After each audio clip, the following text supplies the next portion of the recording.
အားလုံးမင်္ဂလာပါကျွန်တော်ဒီနေ့ကျွန်တော်3ယောက်9ယောက်ထွက်ပါမယ်ကျွန်တော်စတိုင်လေးတစ်ချက်ရှိုးလိုက်ပါ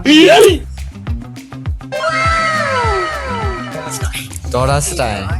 ခိုင်းလိုက်ရမှာ9ယောက်ထွက်မယ်9ယောက်ဆိုတာကြားဘူးလားဟမ်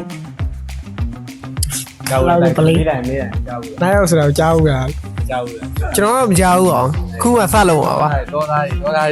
တွေကိုလိုက်ပြဒေါ်လာကြီးသားတဲ့ပေါင်း Oh my god wow ကျွန်တော်တို့လုံငန်းနဲ့ရှန်ရှစ်ရောက်ပါပြီရှန်ရှစ်ရောက်ပါပြီဒါတော့ကျွန်တော်တို့လုံငန်းလေးပါလုံငန်းပါဒါတော့ကျွန်တော်ဒီကနေတက်သွားပါပါ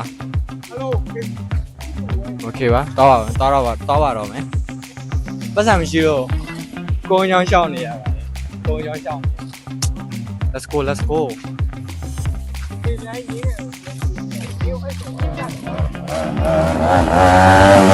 နွားတွေရတယ်ကွာတက်နေဆိုင်ရ